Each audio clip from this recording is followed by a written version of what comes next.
Welcome to the Let's Talk Wrestling Podcast. What a humdinger of a show! Jumpy, beep, beep! Booty-O's! They make sure you ain't booty!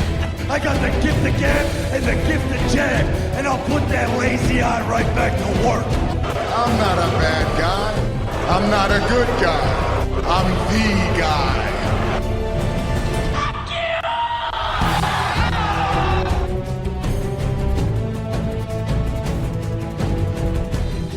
Hello, everyone, and welcome to the Let's Talk Wrestling Podcast. The wrestling podcast to review Monday Night Raw and SmackDown and give all of you beautiful people the wrestling news of the week. My name, of course, returning from a week off, of which my audio equipment was chewed through by my dog. And yes, that may sound like a very bad excuse, like my dog ate my homework, but in this case, it is true. And it makes me very sad because I'm now 70 euros, a little bit worse off, shall we say. My name is Turbo Tony. If you haven't guessed, still a bit bitter, you know. Still haven't been looking at the dog with love and adoration over the course of the last couple of weeks. But I'm sure that bitterness will pass. You can hope. You know, at the end of the day, I gave up with Roman Reigns being a heel, you know, right away from the very beginning without talking about it week after week after week. Of course, I didn't do that, so I'm sure, you know, I'll let this go easy. You know, yeah, just everything goes quiet there. Yeah. Of course, I don't do this alone. You've already heard him making a few comments here and there. He is the man who will save America by being the Democratic nomination for 2020. It's Matt Marsander. I don't think I want that. You don't want to go against Trump? No. No? You're not going to save America? No, I want it. I can't do it anyway. No, you wouldn't want to, no. Nah. They're not ready for you, Matt. They're not ready. That's it. It's the challenge. Yeah. What? Like, you could be my vice, and we just wreck everything. Yeah, I'd be a VP. I have no problem with that. And the first thing that we would do, national policy, is that we would demand that Raw is only 2 hours every week. That's the first thing we would do. You know, Matt, there might be a lot of stuff about Syrian refugees and taxes. That's all inconsequential. You know, it's all about the wrestling. That's it. It just boils down to, it's like, what do we do? What do we do? Well, simple. We have a tag team match. Yeah, exactly. That's exactly how it goes. Yeah, exactly. I reckon you and me could take on Trump and Pence, his VP. You know, I reckon we could take him on and win. You know, so. Yeah. I don't say that about many people, Matt, but I'm pretty confident when it comes to Trump, we could do that. How are you doing anyway, Matt, this week? Busy week, busy 2 weeks, really, in terms of the podcast. We had a lot of stuff. Yeah, I mean, I know we didn't do an episode last week, but it was still had a lot of stuff to do. So how have you been? Just okay. I genuinely can't even put it into words. It's just been sort of like 2 weeks. Like, I know we've not been able to sort of record or anything like that, but I can't even think of. It's been a blur. Yeah. I think that's because there's a lot of news coming out. Episode 150, Matt, and then we've got the because as I explained on the last episode, I'm going to be flying over soon for Autobridge, so we've got the awards show planned to take up that week. So there's a lot of stuff to get planned. There's a lot of big episodes coming up. It's going to be a pretty cool November for the podcast going forward. I'm looking forward to that awards dedicated show. That's going to be a lot of fun. And you know what's even better after that, Matt? When we come back from the awards dedicated show, it's the 3rd year anniversary of the show. We've got a lot of shit to get going here. That's the way it is. We haven't really got procrastinate time. We will, but. Oh, we've got a big procrastination topic. We kind of alluded to it a little bit earlier on there. But before we get into that, Matt, we'll do our plugs and then we can get into our procrastination. If you'd like to interact with us, our main way of doing so is facebook.com/letstalkwrestlingpodcast. You can also send us a tweet to our Twitter handle. Now, what's interesting about this Twitter handle is that it is unquestionably, absolutely racist. And for some reason, everyone loves it. It is... Not our Twitter handle. No, is it not? No. Oh, no, okay. No. It seems to be what everyone doesn't really mind anymore. People being racist, not a problem. No. Okay. Okay. Well, our It's Twitter at Talk Wrestle Pod is our one, yes. But... Of course. I was trying to lead you off a cliff there, but Matt, you carefully diverted yourself at the last moment. Won't let it happen. It won't happen. And of course, if you want to send us any private messages or audio questions, you can send that to letstalkwrestlingpodcast@gmail.com. Plenty of ways to get in contact with us here. Now, what we got here for you on this show, obviously 2 weeks worth of news, a lot of news to get through. We've also got, Matt, there has been a little bit of controversy here on the show with who is the real podcast god. I have devised a small segment this week, 1 week only, where myself and Matt will have 1 minute to give our cases as to why we are the said podcast god of the show. 1 minute or less. If you can get it in there before that time, that's completely fine. And then you guys can vote election style on who is the podcast god. You can vote for me early if you like, because I'm going to win, and that will save you time. So we can do that. Yeah. How do you feel about that, Matt? People voting for me early. It would save them a lot of time, wouldn't it? It would. If you feel like you need early votes, then that's fine. Yeah, I take votes at any point, Matt. You know, I'm a shrewd politician, shall they say? You know, but we've got that to look forward to. And we've got some Hell in the Cell thoughts. Don't want to go into it too much, of course, because how long ago it was now. We were meant to cover it last week, but you know, circumstances prevented us, and of course our reviews, which we may not have time to go through everything on the show. But if it was like Raw this week, that really won't be too much of a problem because not much happened. So there's just the bottom line of it here. Procrastination, Matt. We have to talk about it. Donald Trump, he done did it. He done did it. He done did it, didn't he? Did he not? Did he done it, done Trump? Yeah. Indeed. Yes. Now, we have said before, Matt, that we joked a little bit before about him getting elected and, you know, talking about America. Would you actually be, you know, would you actually do it? You know, would you actually go there? And it looks like, yeah, obviously you did. Now, I don't want to get too political here on this show, Matt, but I think it's safe to say the pair of us think it's a little bit stupid. Yeah? True. Yeah? Bit stupid. Yeah. That's okay. Yeah.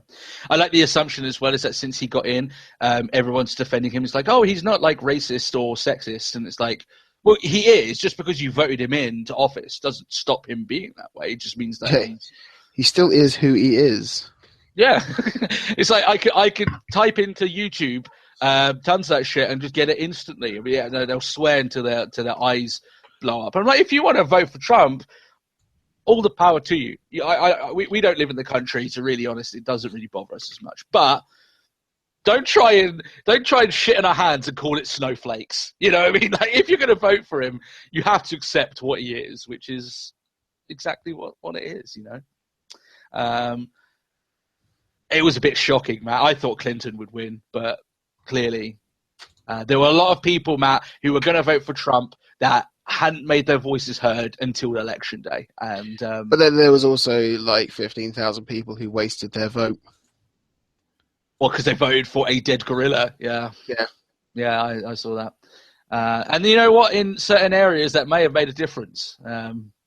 But that's you know, and the other point of it as well, Matt, is that obviously 50% of the country didn't vote at all, which is actually quite normal. I actually think that the 50% is a relatively high voting turnout. I think. Yeah. But still, 50%. You know, you'd like it to be a little bit more, but still, especially when it's quite an important election. But I'd like to hear other people's thoughts on it. I'm not going to get too much in a political thing. We could have gone about that big in terms of Brexit and stuff, but you can clearly understand that if we were to vote, we probably would have. Well, I'm saying I would have voted Democratic, but it's a little bit redundant now. It doesn't make any difference. Matt, I watched X-Men Apocalypse this week. I've been meaning to. You've been meaning to watch it. Yeah. Did you like the other ones of like since it rebooted, like Days of Future Past and you weren't big, huge.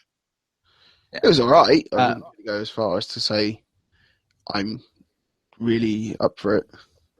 It didn't get you like clamoring for new installments of the X-Men, you know. I'm kind of getting the impression I shouldn't watch it. Yeah, well, this one it's painful at times. I will say it's just the dialogue in it is pretty fucking atrocious. But if you want some action with some mutants and stuff, then sure. But Matt, it's the most cringeworthy of the new X-Men's that's come out. Okay. I'm sure that you would find plenty wrong with the movie, but I was not overly impressed. But it wasn't a huge waste of time. I'm more looking forward to Logan. Yeah, you know. To be fair, that looks like it's going to be good. Yeah. You know, a smaller story with more character development and interaction and some good action. I'm more interested in that than this. Just seems very bombastic, Matt, over the top, just almost trying to emulate what Civil War did a little bit, but with none of the charm. Yeah, you know. So, what have you been up to anyway, Matt? Have you seen any movies, anything like that? Anything out of the ordinary? I've been terribly just not done a great deal, which kind of sucks because I keep having loads of people just like, oh, you could do this, you could watch that, and I'm like, oh, just I don't know. So I feel like I don't have time yet. If I think about it, I kind of have loads of time. When it gets down to doing it, you're like, maybe I could just do something else or play some Battlefield 1 or something along those lines. Or that. Yeah. Or that indeed. Actually, I want to play Battlefield 1. Goddamn Origin. I was planning on getting at least half hour, maybe an hour in before we started this, and then Origin was like, I want to update, and I'm like, dick. You could have fit in a Conquest before you came on, Matt. You know, man. Exactly, and been, just as xenophobic and racist as a certain president-elect, but still, that won't be the only racist person I talk about on this episode. I've actually got a little bit of a rant about another racist person, but we'll get into that as the show goes on. So nothing else to procrastinate about Matt, on your side at least, anyway. Yeah. I think maybe then it's time to get this shit on the road and start covering a shit ton of news. That some of it we missed over the course of last week. Some of it, developed as this week went on, and we get much more of a clearer story. There's only one place really we could start, and it's the running. Yeah, you know exactly where I'm going from here. The running joke that is TNA. We can't start anywhere else. This is the biggest news going around here. There's a lot of stuff that happened over the course of last week, and we're going to cover it all here. I know it's a little bit late, but this is big news, and I feel like considering we've been covering it over the course of this month, the last 4 weeks, it wouldn't be right if we didn't take a look at what's happened, especially with them losing their TV deal. But we'll go into that a little bit. So first of all, Matt, Billy Corgan's lawsuit that was going on. That's kind of old news now, but he did lose that lawsuit. He did, yeah. When I say he lost the lawsuit, he couldn't basically put a stronger hold on the company, but he still was owed his money or a transferable equity stake into the company. So in his sense, he chose the money because I'm guessing he's seen the light now, Matt. Yeah, and he just wants to get the hell out of Dodge.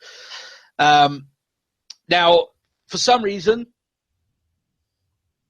Anthem, who have taken over TNA financially, at very least, didn't pay him on time, despite promising. Apparently now he has been paid. Apparently compensation has been made. So that chapter of TNA is over. Billy Corgan's chapter of TNA is done. He's got his money. Anthem have taken control. And I very much doubt you're ever going to hear that Billy Corgan and TNA doing business with each other again. I think that's definitely around a moment he's just taken a step back and just like, well, I tried. Yeah, he did. He did try, but when you play with the sort of people that are in charge of TNA, it's never as easy as it should be, and you're dealing with a lot of morally corrupt people. There's just I think it's like the whole playing with fire sort of thing. Yeah, did he get burned? I mean, it could be a lot worse. He could end up not having any of his money at all. But it's just he got a return, but he could easily have not. Yeah. It could have gone a lot worse for him in that sense. But the other thing here you might be talking about, that we haven't been talking about, is Anthem. who have taken over TNA in terms of financially. Basically, Anthem are keeping this company afloat at the moment. With the precursor, Matt, of course, that Dixie Carter will remain in a position of power within the company. Yeah. Of course, because Dixie always has to make sure that she's in control. That's the only reason she didn't want Corgan taking over the companies, because he would have gotten rid of Dixie, and that just doesn't sit well with her. So she's still there. I can't help but feel it sounds almost like from out of nowhere, like one of Daddy's friends has bailed her out. Yeah, because this company just seemed to just appear. Yeah, well, they're the parent company that owns the broadcast Fight Network service. Yeah, that covers their service in Canada. So, yeah, I mean, at the end of the day, if they feel like they can get something out of this, I don't think that they have got their heads screwed on correctly. I think that they're basically investing in a black hole. You may as well. Recently TNA have been announcing new talent. It's just like, I imagine they've had a bit of a cash injection, and instead of paying off their debts, which really is what they should do, they're thinking, "Oh, we can invest in the company and blah blah blah blah blah." And it's like that's not what you should be doing. This is a Band-Aid on a knife wound. It ain't gonna stop bleeding. It's gonna keep going. And this company's been bleeding for a long time. Barely any blood left in the fucking thing at this point. But here's the other big story, Matt, that relates to TNA in the UK. Matt, TNA, the UK is one of their biggest markets. Yep. Whenever they come over to the UK, they always do pretty decent business because of the avid British wrestling scene at the moment. You know, they could sell out a lot of venues. They could sell out. It's much different from when they do recordings in the US. Tour, and there's almost no one there. But when they go to the UK, they can pack out arenas, and it actually looks like it's hot, like a hot product, right? Here's the deal here. They air on Challenge for any of our people that obviously aren't in the UK. They air on a channel that's basically made up for game shows. You know, it's old classic game shows. Yeah, so like, you know, all the old seasons of like fucking Fort Boyard, Takeshi's Castle, Who Wants to Be a Millionaire, Who Wants to Be all that sort of shit, right? It's basically, and the reason why they do Crystal Maze. Yeah, love it. And they've got all those old episodes, and the reason why they do that, Matt, is because people still like watching those shows, and it's cheap, right? To actually purchase the rights to air those old game shows, it's very cheap for them to do that. You know, it would be a lot cheaper for them to invest in those game shows than it would be for them to invest, let's say, in TNA. And this is where the calf has gone. Basically, what's happened here is that Challenge has decided that TNA's ratings that they get from airing TNA is not worth the money they're putting in, and they've decided to axe their TV deal. As of January, there will be no more TNA airing on Challenge. Yeah. Now, that's fucking abysmal for TNA. That's horrific news. Whenever they're losing TV deals, that is always bad. And considering it's the UK, that's probably the second most important TV deal they had. You know? So, on that front, at very least, it's... How do I explain this? TNA tried to spin this. Did you read their press release, firstly, on this? I haven't, no. Oh, my God. I will admit. Dixie is a fucking DJ. She is spinning this shit like a DJ. She is trying to spin this to be something that TNA did themselves, that they chose, that it will be better this way. Their statement was that they understand that they want their content to be aired to their UK fans much earlier than it currently is. So they're going to try and find a new network. I like how that's like, we've decided to temporarily suspend your service whilst we try to improve your service. Like, it doesn't work. That doesn't add up. It just flat up doesn't make any sense. No. You know. It's the fact is, right, they got canned and they're trying to spin it. That's the truth of it here. I would be very shocked if they managed to find another UK TV deal. But that's just the way that it currently is. That that the product and the company has had so much bad press. The idea of another channel in the UK getting involved in them, getting into bed with them, handing them money for a product they're not even sure is going to air. Yeah. What a black mark on the company it has been since all of this stuff began. Matt, they even had their own talent on Twitter tweeting and bashing the court ruling against Billy Corgan. Mike Bennett, who's one of their top stars at the moment, basically came out and says, "Back to bad business then, I suppose." I'm like, this is one of your top stars, and he's just so dejected that Dixie's still with the company. I think that speaks volumes. I mean, we were joking about it, weren't we? So it's just we're just chatting. It's sort of like, Dixie's just going to walk on in, and all of a sudden, all the talent just be like, "Oh, so we're not getting paid then, are we?" Yeah. Apparently, they were late paying their talent actually over the course of this week as well. Again. That's hardly the first time we've heard that. They just can't seem to keep up with paying their talents because they just don't have money. Anthem are basically funding them at the moment. I don't know how long it's going to last because they are a black hole. We already know all the lawsuits going in for debts that they currently have. We're talking about millions upon millions of dollars here. This is a lot of money to invest in a dead brand. This is a dead brand. TNA is tainted. Yeah, it's forever toxic. And as long as Dixie's there, it's got no hope. It's just going to live on a little bit longer. I'll tell you what's different about this, Matt, about this time TNA finding a way to survive than all the other times. All the other times you had the TNA faithful pointing the finger at all the other fans going, "Oh, look at us, we're surviving. You said that we would be dead, but we're still here. We're still operating."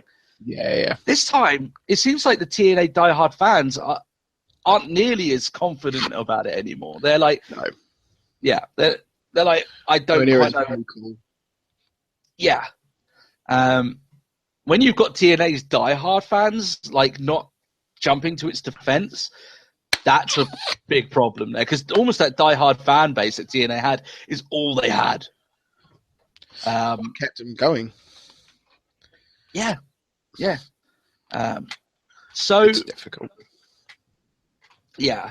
That them losing that TV deal is horrendous news, and it's just horrendous news after horrendous news that comes after TNA.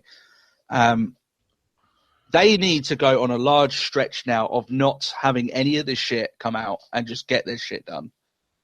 But I don't think that's going to happen because Dixie Carter is still around and she does what she does.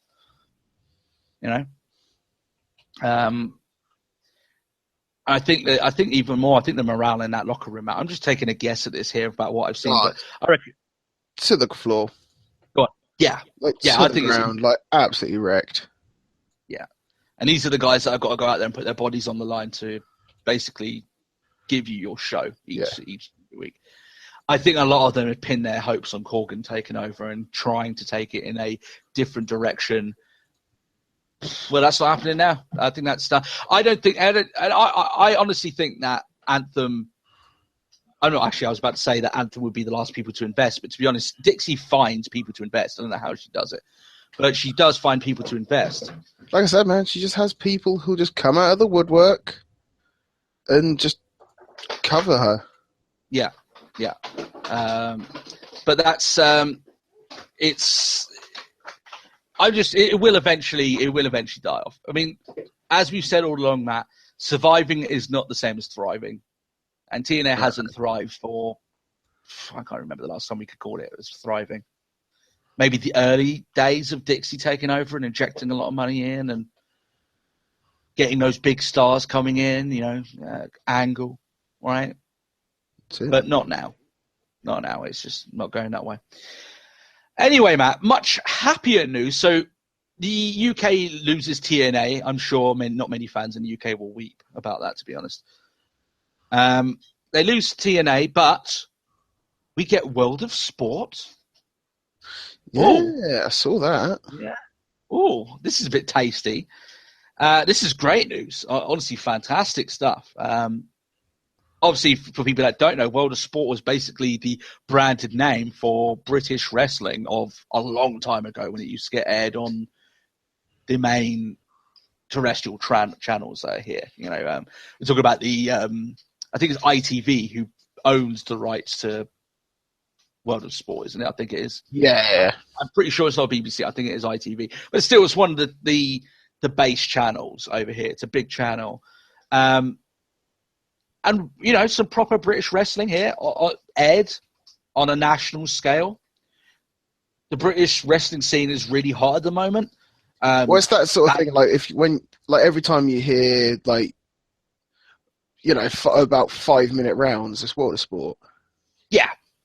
Very almost a little bit like the CWC, that they go back to a more sporting sort of broadcasting style. Yeah, along those lines. But yeah, national exposure to a very hot British scene. I know that they've said that this is just a one-off, but who knows? Maybe the ratings are really good. And if it gets decent ratings back, then I'm sure they'll look at it and go, well, why not give it another go? See how it goes from there. See if we can't make something of this happen. And who knows? We might get a dedicated, I'm not saying a weekly show, but maybe once a month, a show on ITV. That would be, words can't even express how big of a deal that would be to the UK wrestling scene. That would be monumental. That would be the biggest thing to happen to British pro wrestling in decades. That level of national exposure, Matt. I mean, British wrestling hasn't had that level of national mainstream exposure. I can't even remember the last time you could associate those words with British wrestling. I don't think you really can. No. Especially not for just like as a platform to show like matchups and things like that. No. Yeah. Certainly not in our lifetimes have we ever experienced the wrestling being put up on there. Now, remember that, Channel 4 used to air, like, I think, WCW on occasion. I used to watch that on Channel 4. But we're talking about proper British wrestling here, This is cool. I'm definitely watching this, Matt. When this comes out, I'm definitely taking the time and watching this. Absolutely. Well, back to some bad news. Hulk Hogan got his payday from Gawker. I'm using this as an excuse to talk about Hulk Hogan in general. Now, if you remember, Matt, he got the initial suit for, was it $130 million or something? Yeah, something like that. Something crazy. Yeah, an amount that Gawker was never going to be able to pay. That's just the honest amount of it here. So he doesn't get $130 million, but he gets $30 million. He's settled this week. $30 million is, I'm sure he's still very happy with $30 million from this. Yeah. Apparently Gawker itself is in the midst of a takeover. I want to talk about this here. I'm basically using this news as an excuse to talk about the rumors that are flying around that apparently WWE are lining up Hogan to come back for a return to the company. Mm-hmm. I have to say, I am genuinely shocked how easily some people are sweeping aside his racist comments. And I'm not talking about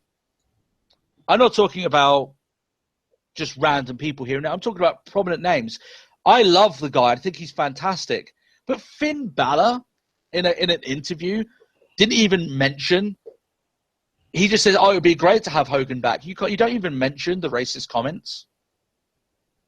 You just open the door and go, "I'd love to see him come back." JR goes up on his Facebook, says it's a no-brainer that he returns. Now, I'm no social justice warrior, although, I'm sure some people may think I am. But maybe nowadays people just don't care about this shit anymore. But I'm under the impression that the things he said, Matt, were completely egregious. They were disgusting statements. And I know that he's been out of the loop now for, maybe 18 months or so? I don't know. Maybe. I don't know. Maybe it's just over a year. It's been a fair old time. Yeah, it has been a while. But I could just picture him walking backstage, and if I were the likes of Mark Henry or Titus O'Neil, trying to restrain myself from beating the living shit out of the guy, knowing it would cause me my job, let alone, despite the things that he said, that just doesn't sit well with me personally. I know a lot of people have come out to his defense and said, "I don't think he's a racist person. I've known him for plenty a long time, and he's in all this lot." you still can't get away from the fact that the things he said were awful. You take away the racist stuff. Questionable as hell, yeah. Yeah, you take away the racist stuff. The things he said about his daughter were horrific. Like that, just borderline perverted. Yeah, it's weird. I get it, guys. I get it. Before you fire back at me, I know he's the biggest star in wrestling history. I know he's the biggest draw in wrestling history, biggest money maker. I get all of that. But to send this kind of precedent among your black wrestlers and your black audience, I wouldn't get back into bed with Hogan for a very, very long time, if at all. It doesn't even matter who it is. So I'm alarmed by how nonchalant a lot of these interviews are about Hogan returning. It's like, yeah, it'd be awesome to have him come back. Really? Really? Sure yeah. Matt, what I think is quite alarming about this is that you're getting a lot of, I don't want to get too race division with this, but a lot of white people coming up saying it would be great to have Hogan back, wouldn't it? No, I haven't seen any of the African American contingent of WWE's roster come out and say they haven't gone to Apollo Crews and go, so what do you think? Yeah, you haven't gone to a Mark Henry and gone, would you like to have Hogan come back? I think personally, I am uncomfortable with how comfortable it seems for people to have Hogan come back in the fold. And we're not even talking about the shit he said in those jailhouse recordings. I mean, come on. Come on, people. This guy is a piece of shit. There's no other way to get around it. He is a morally bankrupt piece of garbage. And I have no qualms saying that. That's quite harsh. I know it's quite harsh, but I have no qualms in saying it whatsoever. Because it's, he keeps proving people like me right when he comes out with this sort of crap. So, yeah, I want to know what people's thoughts about it. Are you actually okay with Hogan coming back? Maybe he's served his time, if you will. Or are you under the thought track with me, which is it's a little bit worrying how open WWE are to this. Yeah. It's like, can we overlook it? Yeah. Should we overlook it is probably the most important question. Yeah. My response to someone like JR, who I have massive respect, is, sure, it's a good business decision to have Hogan come back because he's a worldwide recognized name. But not everything has to be put down to business. Sometimes you have to put your own morals on the line and decide, yeah, it would be a good business decision, but so would a live fucking execution on TV with the way people are sick nowadays and love to watch that. Doesn't mean you do it. You know what I mean? It's just like, at the end of the day, you have to have a line. You have to stand by your morals. We know that WWE's morals change according to how much they can make money, and that's clearly why they are so open to Hogan coming back. But I wanted to bring it up, Matt, because I felt very uncomfortable with the whole aspect of... I mean, I've seen a lot of interviews talking about Hogan coming back, and it just doesn't sit well with me. It just doesn't sit well. Undertaker, Matt. He's a SmackDown superstar. Yeah. I know. You're happy about this. SmackDown 900, it's a big milestone show. I don't know anyone that would really celebrate 900 considering 1000's around the corner, but WWE, they're looking for reasons why people would tune in, so they're making a big deal of it. I tell you what's even more big deal. I don't really care the fact that it's their 900th episode, but Undertaker being on the show. And Edge, that could do it. That's you're talking about two big SmackDown names right there. I mean, you're talking about people that almost held that show up on. Helped put SmackDown on the map, yeah. I mean, Undertaker, you look at the times of the brand split, especially as Dead Man Undertaker. When he was Biker Undertaker, I know he was on Raw. But as Dead Man Undertaker, he's actually more associated with SmackDown than he is Raw. So, yeah, on that front. And obviously Edge, as you say there, Matt. Edge single-handedly kept that brand afloat for like 2 years. Like, you know what I mean? Like, he basically held SmackDown on his shoulders. There's so much respect for Edge. He really did everything he could. People are saying, oh, when is his last match going? I'm just not going to talk about what's his last match. I'm sure his last match will happen, Matt, when it's advertised as his last match. Easily. That's when it will be. There's no real question about that. Yeah. Now, when will be his next 5-star match is maybe a more interesting question. I don't think he's got another one left in him. Well, for Undertaker? Yes. But, Yeah, Matt, you excited for this? Yeah, I'm up for it. Who knows? This might lead to a match, maybe at an upcoming pay-per-view. Who knows? Possibly. Could only hope. Yeah. I mean, he wrestled Brock Lesnar at Survivor Series last year, didn't he? I think. Yeah. I might have got that wrong. I know you've wrestled him in Hell in a Cell. I think their rivalry was gone by that point. Maybe I'm getting that wrong. But he was wrestling round about this time last year, so it's not completely out of context. It's not completely out of the realm of possibility. I've heard rumours apparently about putting him in a feud with the Wyatts, and that scares the living shit out of me because I'm like, oh, I don't like that. Yeah. Do you really want to kill Bray Wyatt again? He's barely alive, but ironic. We're talking about the dead man and killing people. I'm not going to go into that yet. Yeah. But you're excited about this, Matt? Undertaker being back. Of course I'm excited for it. Yeah. Well up for it. Or just to sit there and just for the gong and just smile, a happy smile. Yeah. And I will be happy. That'll be a moment of content. It's one of those things with Undertaker. He doesn't have to do that much. And he'll get a response because he's Taker. Yeah. He deserves that. So, and it's one of those things with Undertaker making his appearance. I may even watch SmackDown that week because I want to see what's going on with Taker. And clearly, so does my dog. She's trashing my front room. She doesn't like the podcast, Matt. She doesn't like it. She's doing everything she can to stop me podcasting. That's the way it is. Get in the way. Yeah, she is. She's become the top heel of the podcast. Yeah. How about that? We have one. This is bad news. People right. So this is the last piece of our news. This is another rant I've got.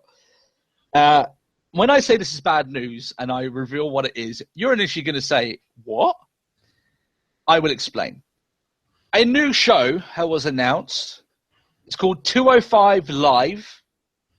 It's going to be airing on the network. And it is a 1-hour show dedicated to the Cruiserweights, Matt. Oh, yeah.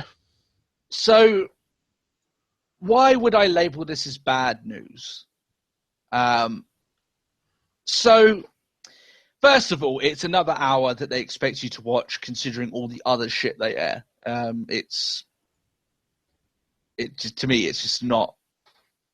I thought when this new show was announced, Matt, I thought my first reaction would be happiness or that it would be excitement. I just sighed to myself and then I realized I'm not into the Cruiserweight division anymore. That the Cruiserweight division is failing. Yes. We had that. The trouble is I'm worried because obviously, the potential fate for the Cruiserweight division come Survivor Series. Yeah. If they come to SmackDown, we don't have time for them. They're stuck on Raw. Yeah. I'm worried that already they're oversaturating the Cruiserweights. And what they're giving us of the Cruiserweights isn't good. And I'm going to go into explain. And the fact you guys had Noam Dar debut this week. Yeah. It's if already there wasn't any time for everyone, hey guys, what we need, another guy. We need another one. Yeah. We barely have room for what we've got. Nope. They brought in a couple of guys that I didn't think should be there. For instance, Drew Gulak. I know he might be good, but he made no splashes. He made no waves in the CWC. He sounds like a stew. Yeah, it does a little bit. The Gulak stew, Matt. That's it. I think maybe thinking goulash, but we should feed him to Braun Strowman. That's the way that goes. Probably how it will go.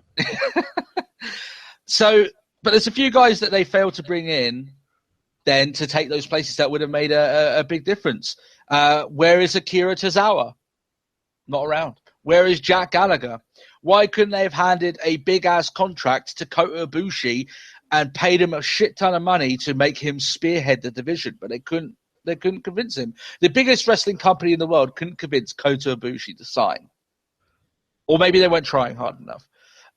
Why couldn't they have convinced Zack Sabre Jr. to sign with them? These are cruiserweights that really could have made a big splash. But it's not just about the names, Matt, that why the division is failing. It's the reason, it's how they're used on the show. I think the current list of guys that they have could work. But here's the deal. Let's look at the CWC, first of all, because the CWC, I think we all agreed, was awesome. We even labeled it back then that I said, and I think I'm taking this verbatim, that you would struggle to find a more complete collection of pure wrestling entertainment than the Cruiserweight Classic. Of talent, yeah. Yeah, which is a glowing endorsement. So how could it be so right there and so wrong when it came to the main roster? So they've tried to copy some aspects across, like changing the mats, Matt, shaking hands before the match, raising the hand of the winner, that sort of thing. The problem is, it's WWE's general booking of the division has killed it. It's got all of the extras on the Cruiserweight division. It's got none of the heart. It's got none of the soul in it. And they are making so many mistakes here that it reminds me a lot of the women's division before the current crop of ladies got involved. Okay.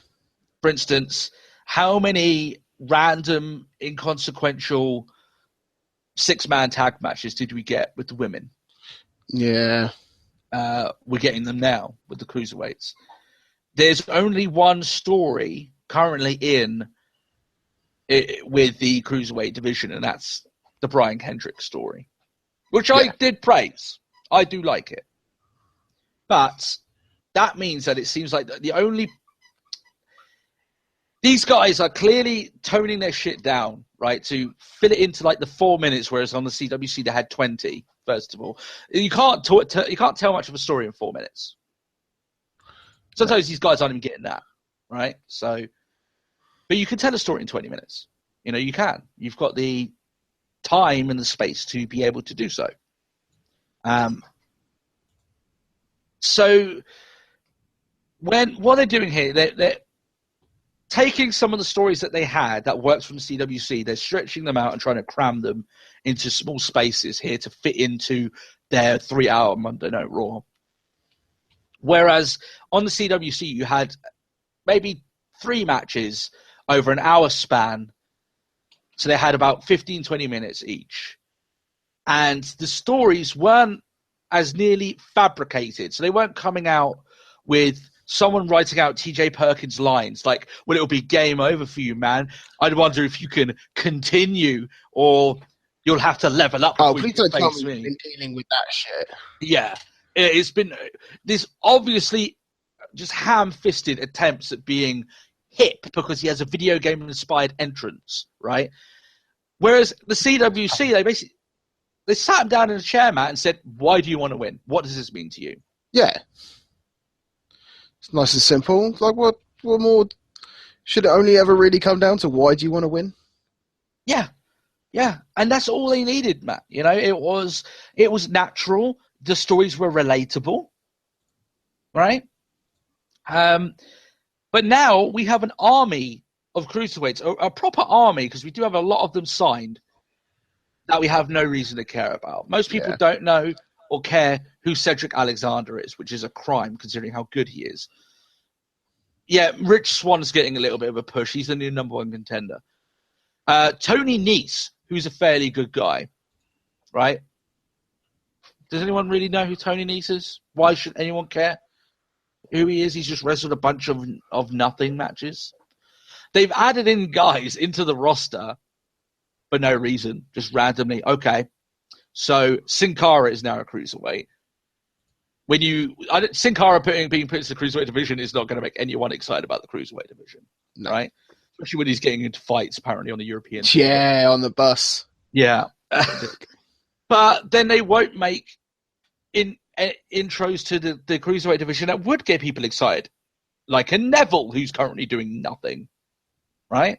That would make people excited. Neville would be a cruiserweight championship contender if he was entered into that division, you know? Yeah. They're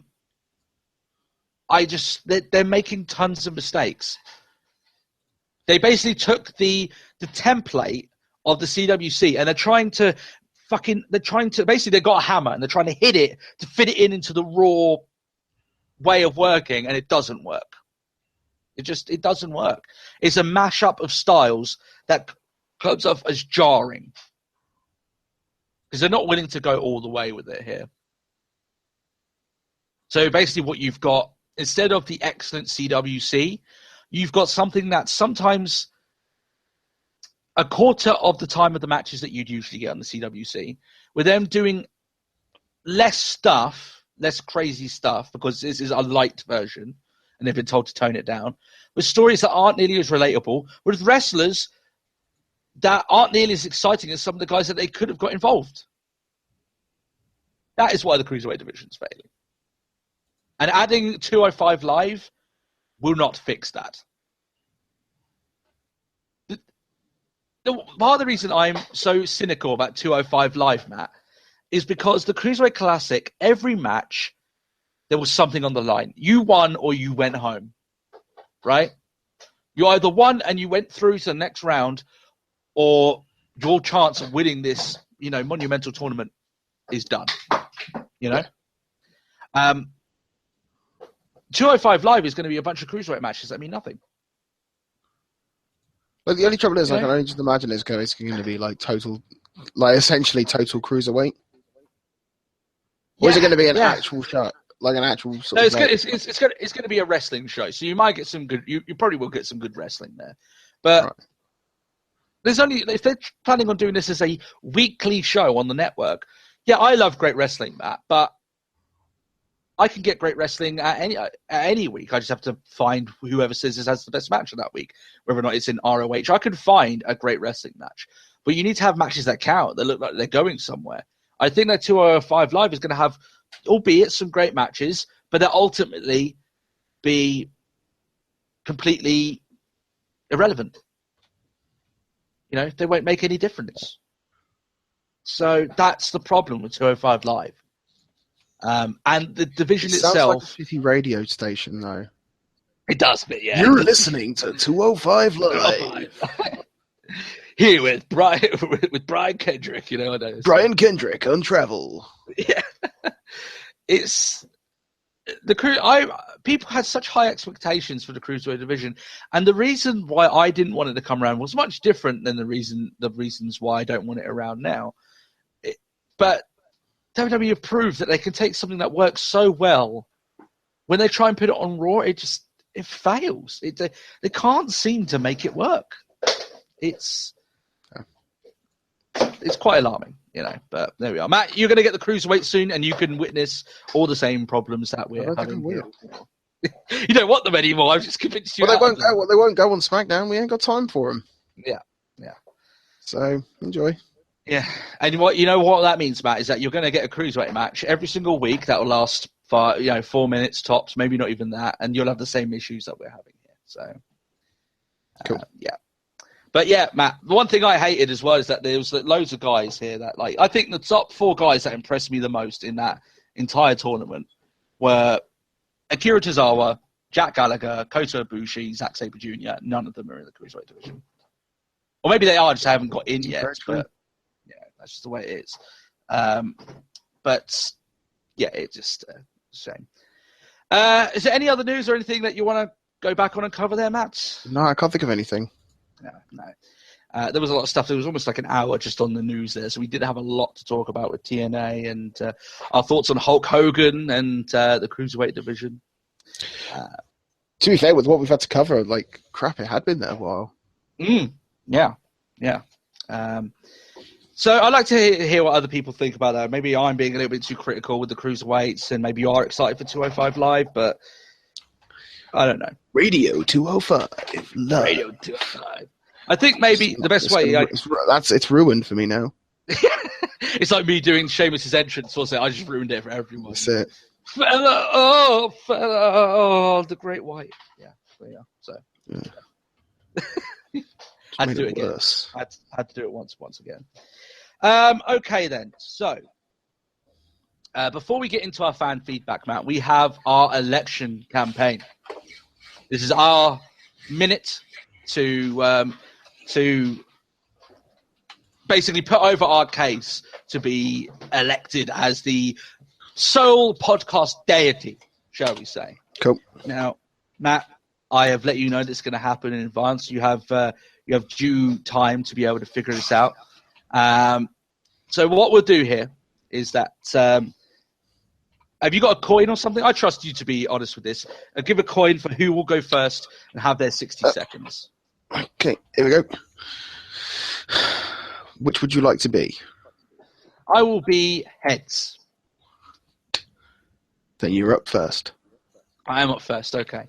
I shall time myself, don't you worry. I've got an online stopwatch here. You can just type stopwatch into Google and it comes up. It's quite useful. So I will do that, and then I will give my case towards you all. And that will start in 3, 2, 1. Now, while I respect my opponent for his dedication, his moxie, and his guile, there's only one true podcast god in this world. A man whose penis jokes are not only creative, but also innovative and groundbreaking.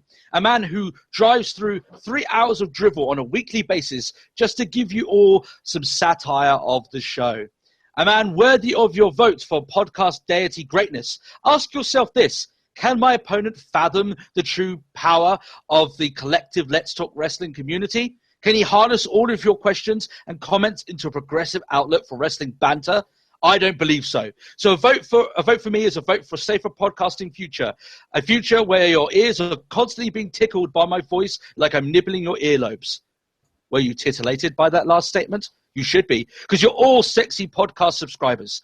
Come this election day, I know that I can count on your vote. And that's my minute. Quite a stirring. Well rehearsed. Yes. Fair enough. I may vote for you if I can't think of a better reason to vote. All right, Matt. Are you ready then? Your minute. Are you ready? Yes. Fix your time, Matt. You fix your time. Okay, I'll count you in. 3, 2, 1. Given the current landscape that we've seen on an international level, I think we should not go for someone who's full of lies and hatred. He speaks of all these ill truths. I, for one, will stand at the back line and observe everything that needs to be done and assess the situation with such critical thinking. Whilst he may throw himself willingly into 3 hours of drivel, I made the smarter choice of going for 2 hours of substantial viewing. So I have made the greater decisions. I have made the better choices. I do believe that my opponent is a fool, and as a result, unworthy of your vote. I can't think of any other reason to vote for him, even if he does have a silky voice. But I can't. Just simply enough, a vote for me is the vote for the right decision. Whether it's me or not, I'm going for that. Well, you're 5 seconds shy, but you got a lot in there, Matt. I don't know whether or not I find that as a little bit insulting, but you wouldn't say with me saying things about you. You know? It can't be a debate in the modern era without calling the other person a liar. So there you go. There's our speeches there for you guys. So now you can decide who is the official podcast deity here on this show, and give us your vote. You can either put it in the comments, or if you're in Facebook, I might put a poll up there. It might be a little bit more substantial. So I put it up there for you guys, and you can decide who is the true podcast god. And of course, it's going to be me. You know, it's the way it is. You know, who else is going to nibble on your ears? That's the way it is. You know, just makes it creepy. Yeah. Well, no, it's not, Matt. It's titillating, as I said. You know, it's just me. It's just me stroking my viewers. That came out a bit weird. If they want me to stroke them, I'll do it. You know, I'm not above that. All they have to do is ask. You know the way it is. Yeah. By the sounds of it, your dog wishes that you licked his ear. I was nibbling her ear. That's why she did it. Weirdo. All right then, Matt. Let's get into our fan feedback then. So that was a lot more fun. We might have to do that each week. I don't know. Maybe we have to do a debate every single week now. Yeah. Jesus. All right then. Fan feedback, Matt. You ready to answer some fan questions? Yeah. Let's do this. It would be wrong of me as the rightful deity to deny them their answers. Exactly. That's the way it is. No, wait, no. No, don't you fucking spin there. All right, let's get into it. So Billy McGee asks if we're getting bored of Brock Lesnar. Personally, he hasn't liked him for years, and the only decent match he's put on since his return was against CM Punk at SummerSlam. Matt, I'll let you take this one first. Are you getting a little bit bored of Brock? Not quite. Not yet. I can understand where Billy's coming from, though. I think I'm going to assume that it's along the sort of lines that he's bored in the fact that it's just sort of like, oh, what a shock, it's Lesnar. I guess he's going to win the match in a dominating fashion because we can't let it be otherwise. I'm not bored of Lesnar yet, but I can understand, like, a worry. Like, it's now into a worrying position. Is a matter of time, though. I think it's to have someone who's just completely infallible is a joke.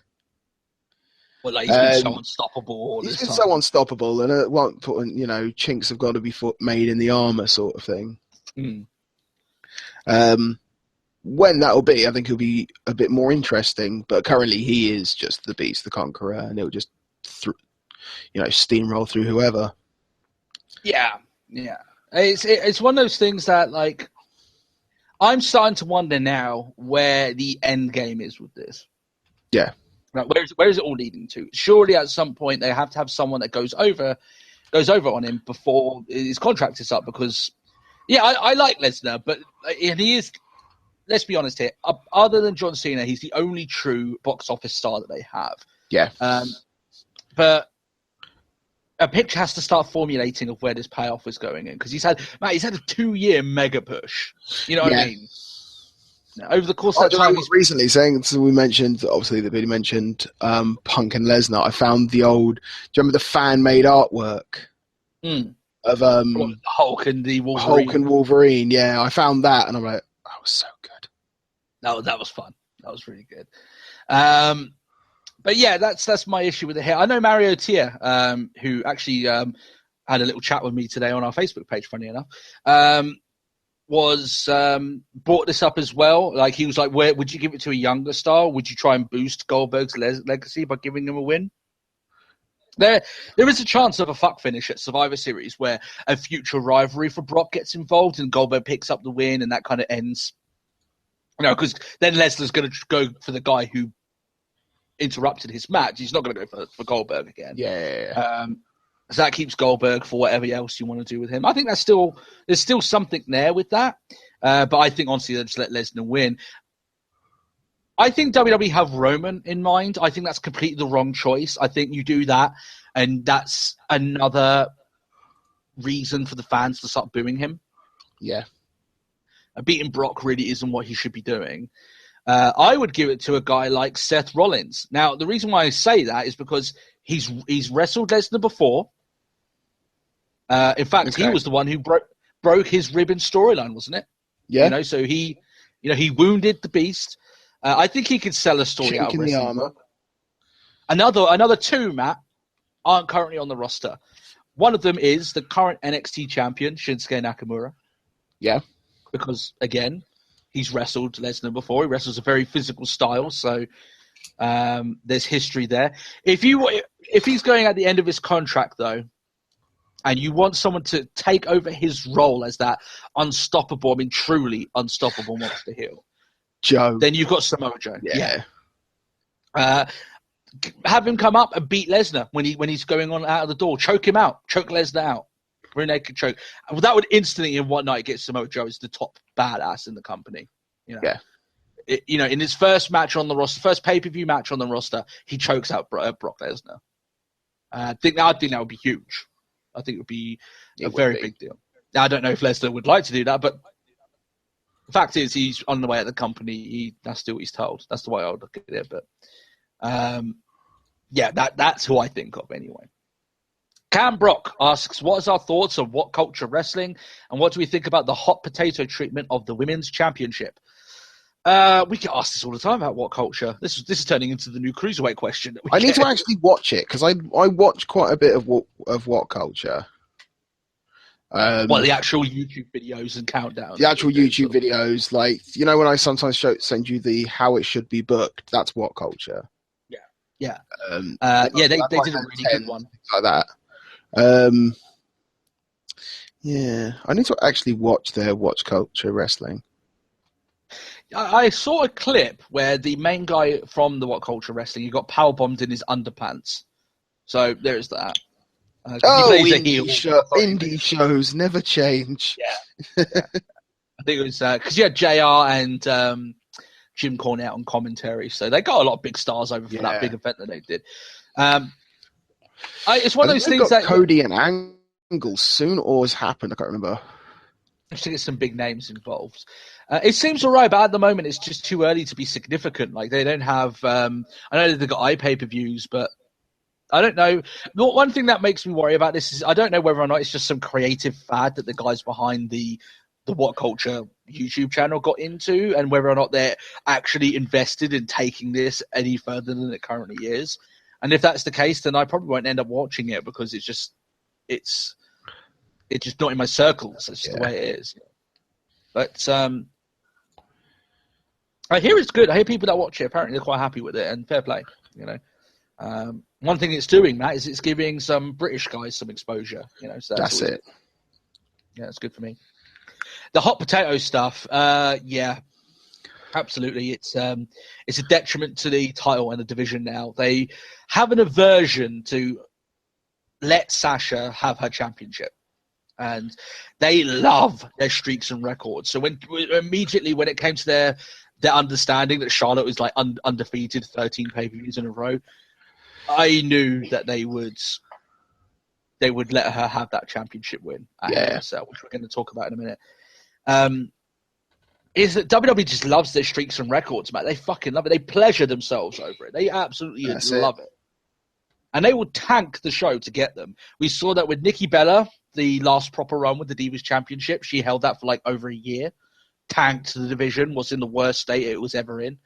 The New Day's title run currently, the tag team division of Raw is dead. That's just basically it. It's just dead. And that's mostly because they haven't allowed the title to go here and there and start talking different stories. They just want that they want the record.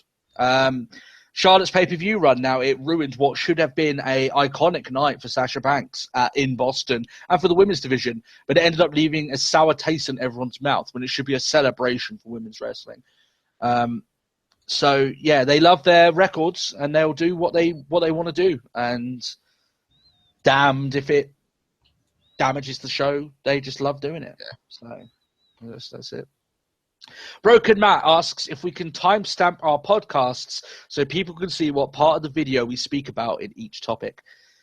We actually used to do that, Matt. I don't know if you remember before we. I know there's 3 things at the top. Yeah, back when we were just basically fucking around and just seeing what kind of podcast we could do. Oh, not even a podcast. They were like hour-long conversations, not really guided, of us just nattering along. If you are, let's say, if you are curious enough, you can find those early episodes. It's still up there. It's just called Let's Talk Wrestling Podcast. It's not on these episodic ones. And it is us. We're talking. They aren't very good because various gameplay footage in the background. Yeah. But we used to do that. I might do it again. If I'm going to do it, I won't do it the way I did before. I'll make proper graphics for it that go with the graphics that I've made. So if anything, it'll probably be fan feedback here, like, you know, topic, Raw, SmackDown. Yeah, pretty much. Yeah, and the thing is, though, like, I don't want to use YouTube annotations for it because if you just use the annotations and type it in, it looks ugly and it doesn't look part of it. So I've already made the graphics for episode 150. So over the coming weeks, I might play around and see if I can make some nice little 3D-looking buttons. So when you click the annotation, it looks like you're proper pressing a button. It'll take you to that point in the podcast. So I might look into it. Honestly, it might be something I look into again.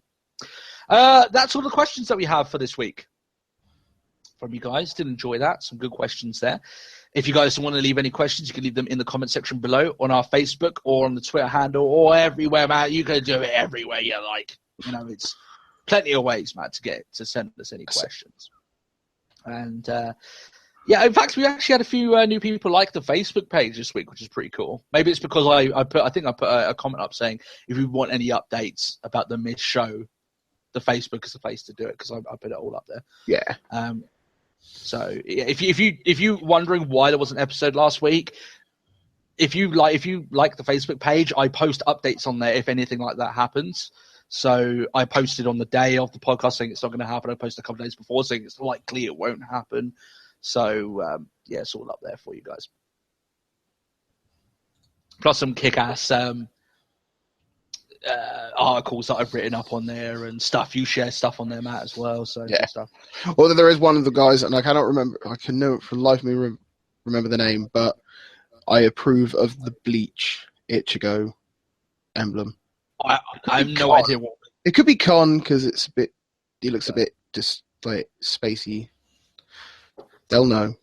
I know you're a big Bleach fan, but I have no clue. So yeah. Isn't that the one where they have like loads of swords or shit, and it's like loads of like crazy sword stuff? Yeah. I don't know. Okay, there you are. I tell you what, Matt. I'm actually into like I want to start watching more anime. I'm just in one of those moods that I just want to watch some. I might want to have a look. If anyone's got any anime today that they might recommend, let me know. I might look into getting into it. And no hentai stuff, guys. Come on. I get enough of that as it is anyway. You know, so I don't need anyone's help when it comes to that. Right. Anyway, moving swiftly on from my particular interests, shall we say. Hell in the Cell thoughts. We're not going to spend a lot of time on this because, to be honest, it's not much point. The main thing I want to talk about really is the first female Hell in the Cell match, which you haven't watched, man. I don't blame you. This boils down to, like I was saying, like I've had like loads of time, but almost no time to do anything. It's really bizarre.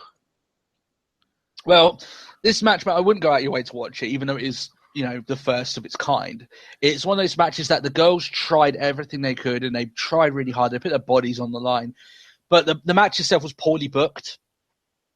And after a couple of big botches in important spots, the momentum of the match completely died. And apparently like a table didn't break or something, and yeah, it was a weird ending where she got thrown onto a table twice. It didn't break, so Charlotte just pinned her. And when I'm saying she got thrown onto a table, she kind of just rolled on it a little bit. It was weird. It was an ending, and also the fact that people just didn't expect Charlotte to get the 3 count and actually walk out with the title. So it was just awkward on that front. The reason why this was badly booked, they did a table spot at the very beginning, which, okay, I get why you did that, but that would have been much better if it was done in the middle of the match with some action beforehand. And then, like I said, just the finish, having Charlotte win in Boston, with that finish being as poor as it was, and even before then, Matt, the match started losing. It started to unravel big time. It started to lose momentum, and it started to become a little bit of a farce, dare I say, towards the end. Rollins and Owens had a hell of a Hell in the Cell match. If you want to watch any of the matches on that night, Rollins and Owens was the one to watch. That's as far as I've watched. I haven't finished it yet. I've just seen them start. Reigns and Rusev tried very hard, but again, they didn't have the same problem as the women. It was just it just wasn't that exciting. I didn't think so either. So yeah, it's one of those ones that Matt. I just felt like, and that was the longest match of the night. Reigns and Rusev. Yeah, it was the longest match of the night, and I felt like it never got going. I was going to say, it felt like the longest match of the night. It felt weird as well when he's putting him on an accolade on the steel steps and shit. I'm like, how's it meant to hurt more? PTO on a table, mate. PTO's on tables. Of course, because logic. But yeah, I thought that if I don't want to be too harsh on the girls, because I just think in general they had a lot of spotlight put on them, and I think they did try very hard, and they put their bodies on the line. I think whoever constructed the match did these girls a disservice. I think it was very poorly constructed. And the match itself was made to kill off any fan response for Sasha Banks, basically. It was meant to essentially dick over Sasha Banks, which is a shame. She should have been able to win that match and kept the championship for longer than a couple of weeks, because that's all it seems to be that she can hold it for. Yeah. And got on that big response, happy moment. Hell, fucking go all out and get the confetti. Right? I find it bizarre is the fact that she's already like a 3-time women's champion. Yeah, Charlotte is a 3-time women's champion. That is ridiculous. Absolutely crazy. But you're just like, how? The title only came in this year. Yeah, it's really stupid. It really is, but there we are. I just think it was a little bit of a dud. I think the show overall was okay. It wasn't great, but I think unfortunately it ended on a really sour note, on a match that it just disintegrated. Really, that's the best way to describe it. It fizzled out. Yeah, It looked like they were going somewhere, and then slowly you could see it minute by minute towards the end of the match. The plan started to degrade, and what happened. That's really the bottom line of it. So that's thoughts on Hell in a Cell. Is there anything else, Matt, you want to talk about Hell in a Cell? It's been a while. I know I had a few notes on it, but I've kind of forgotten what happened on the show in general. So. No. Yeah, that's a bigger condemnation of the show than I can think of. It's just it's one of those. I wouldn't label the Hell in a Cell match maybe these matches not being brutal enough, because I think you had Sasha Banks getting powerbombed through a table, for fuck's sake. They just weren't.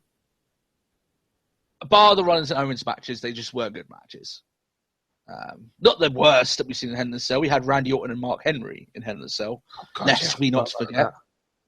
Yeah, in a match that really didn't have any business being there, because they didn't do anything with the Cell. It was ridiculous, but they built this women's match up, and unfortunately, it just didn't deliver. Which these women more often than not do deliver, but they just didn't this time.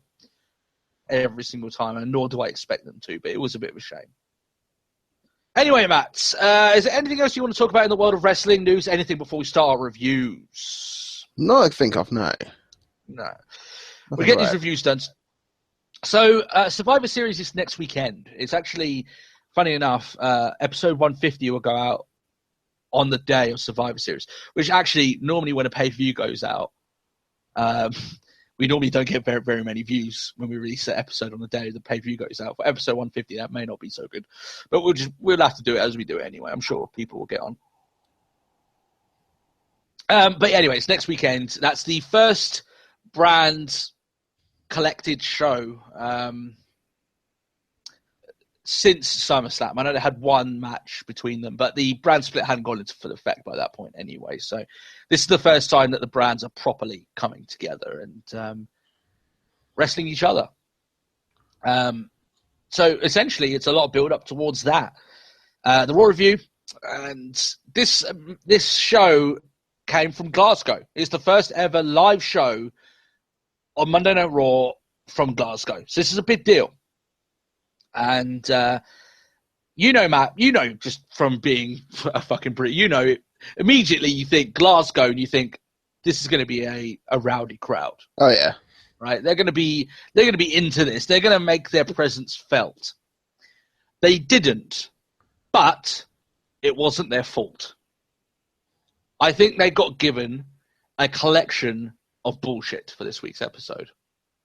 And to the point, it makes me wonder what was going through their head when they clearly had a crowd that wanted to get behind them, and they chose the decisions that they did. It doesn't make any sense to me. So I'm going to go through it. Sounds awfully familiar.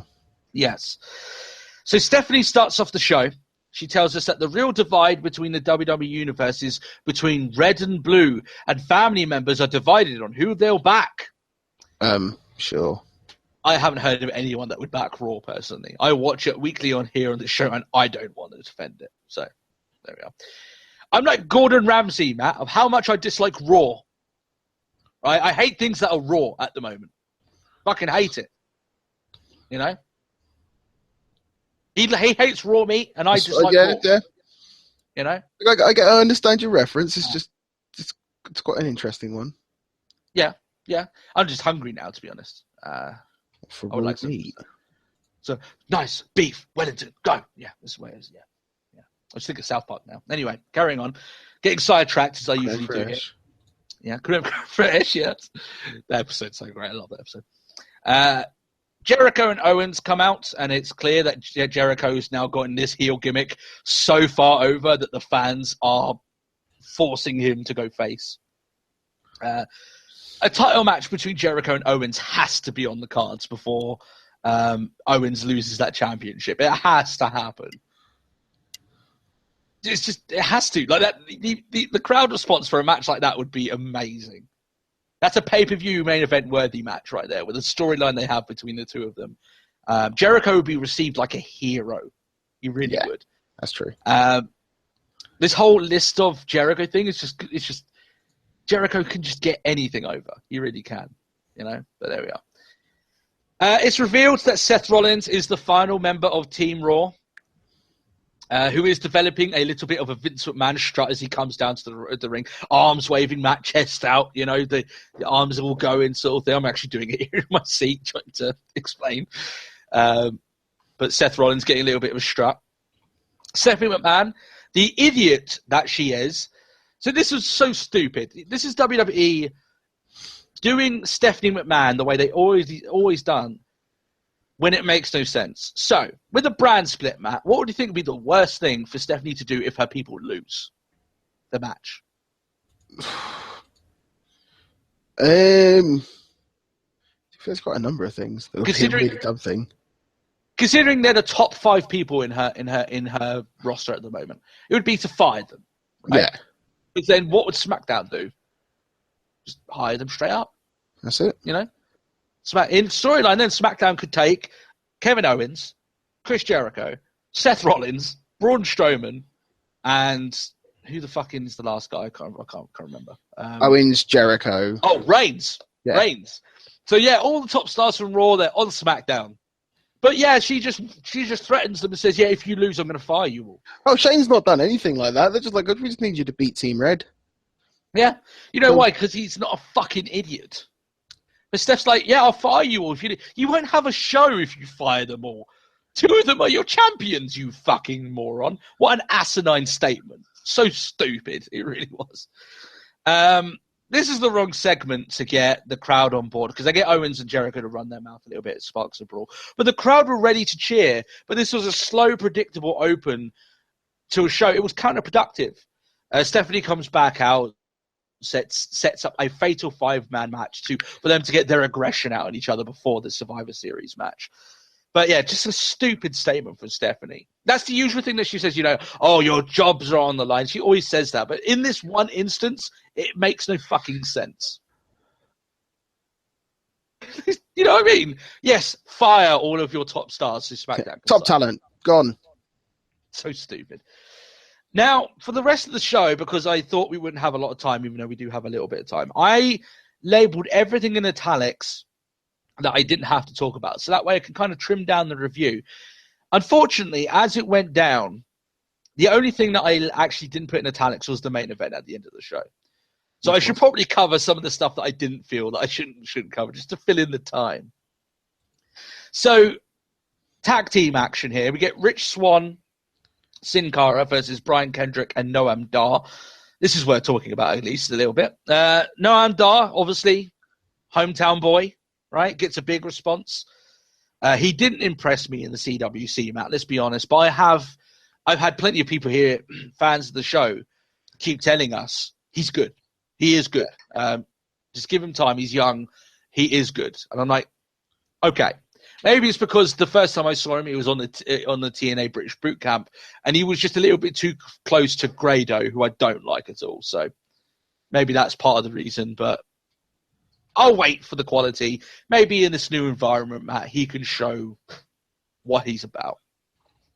The only thing is, obviously, if Kevin Dunn doesn't like Becky Lynch's voice, then Noam Dar is getting fucking nowhere. He's not getting a mic anywhere close to it. Just ain't happening. This is an okay match, nothing special. Swann pins Kendrick again. He's done that twice on Raw now, so he has to be the number one contender at this point. A losing debut for Dar, because that's what people do in WWE. They lose in their hometowns now, because I don't know why they do that. It's so stupid. But he looked good in the match. Kendrick berates him for losing like a good heel. Says the only reason I lost is because you're bad.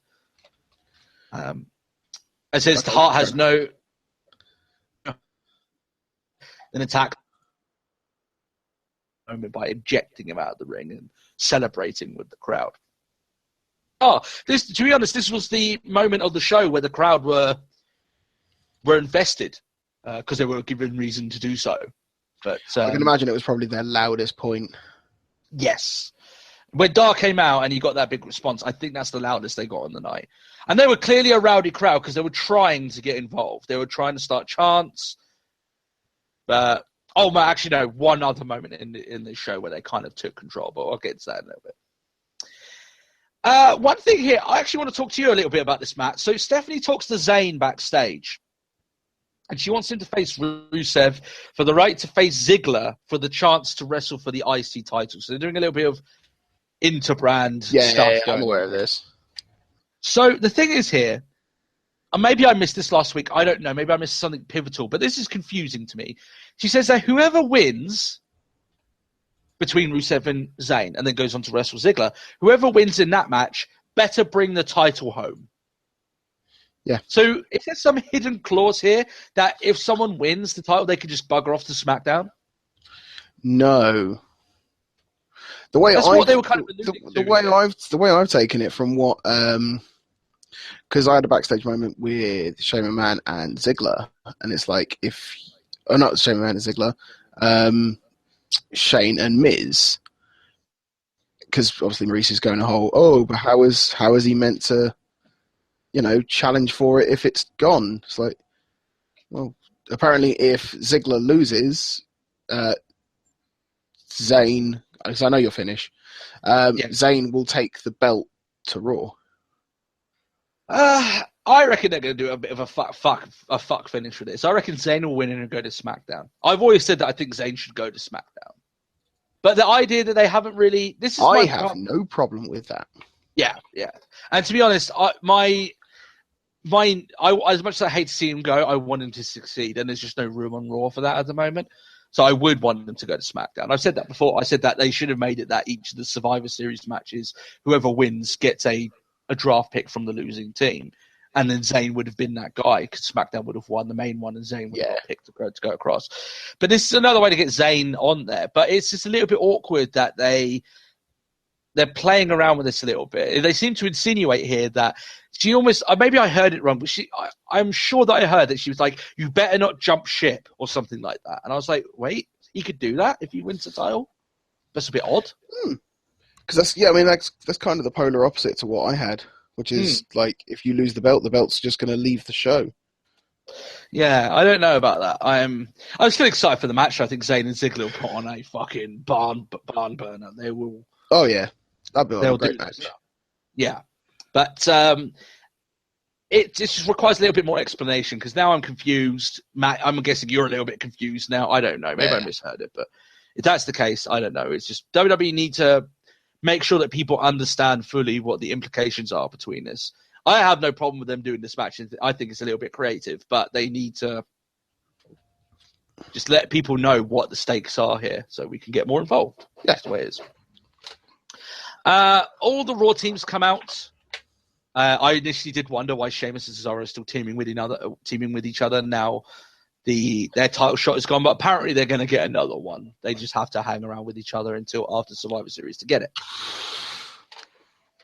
Okay. So they bring out every single member of the Raw tag team contingent. Do you know one thing? We'll probably mention it. That's fine. Carry on. Mm-hmm. Okay. Here's the thing, though. First of all, it's the WWE segment all over again, where they just one team comes out says one thing, one team comes out says another thing. You know, I hate that sort of yes. In fact, I despise it. I think it's I think they rely on it far too much, and nothing gets done, and it's just a big waste of time. So this was exactly the same. You could even say this was the second one on the show, considering the fact that we had that earlier on with people coming out. Oh, I'm involved in the Survivor Series match. I'm involved in the Survivor Series. Oh, wait a little bit. I'm involved in it. It just goes on and on and on and on and on. They do the same thing here. And what they do is that to kind of reward us for sitting through all of this garbage, because it is utter garbage. They bring out the New Day, donning kilts and replacing Francesca with Agnes the bagpipe. I've seen that. This was not entertaining. The New Day, they always perform on a thin line. Maybe I would have taken this a little bit more positively, pun kind of intended, considering, power of positivity and all that. But I would have taken this a little bit more positively if it hadn't just come off the heels of just 10 minutes of nothing. So the second hour of the show, Matt, was absolutely ridiculous. This was the beginning of the second hour of the show.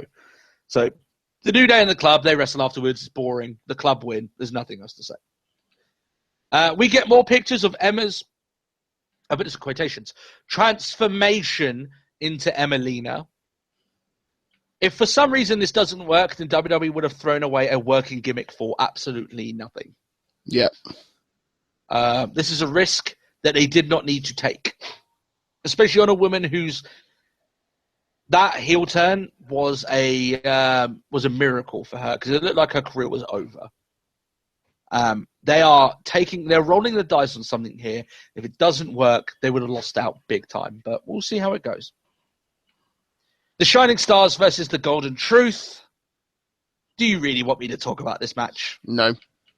I tell you what, I'm not going to either, because it's fucking shit. Anyway, moving forward, Michael Cole does the exact same thing here for the women's contingent. So we had earlier on, let's bring out all the Raw singles team. Let's bring out all the Raw tag teams. Now let's bring out all the women, essentially.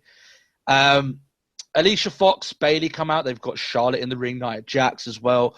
The crowd at this point, this is at the beginning of the third hour, where they've just basically watched 2 hours of pretty much nothing, right? Just a lot of shit leading up to this.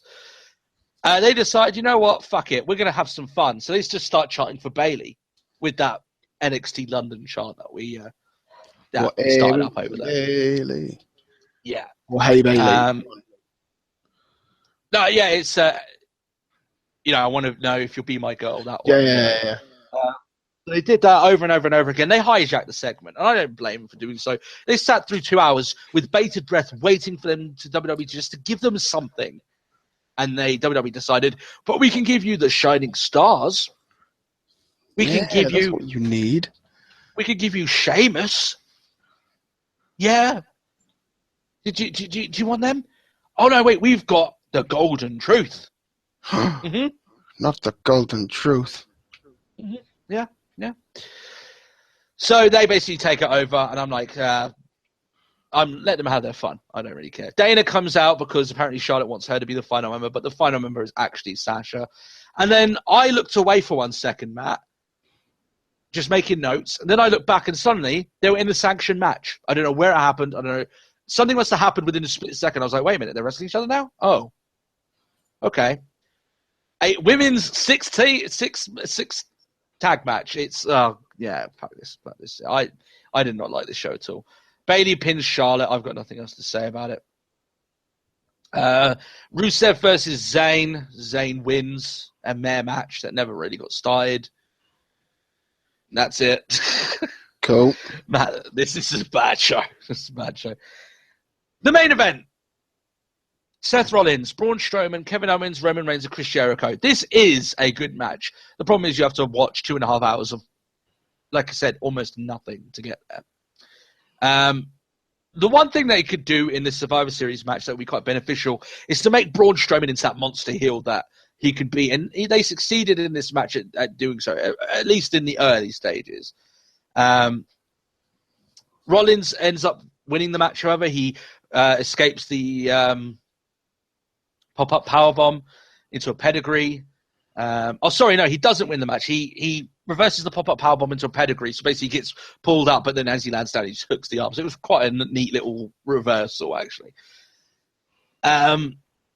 Jericho helps his friend escape from the losing pinfall. So through a strange set of events here, basically Owens is... Jericho's knocked out on the floor. He's completely laid out, seeing stars. Owens gets Superman punched here by Reigns, and Reigns, through the momentum, ends up rolling through the bottom rope, so he's just completely gone out of the ring. And then what's quite funny here is that Owens basically, he's like dead on his feet. He just basically lands backwards on Jericho and pins him, beats Jericho to win the match. So obviously he's looking around afterwards like, oh, I just pinned my best friend. Oh dear. Whoops. But at least I won. You know, That's it. You know, that's the way it is.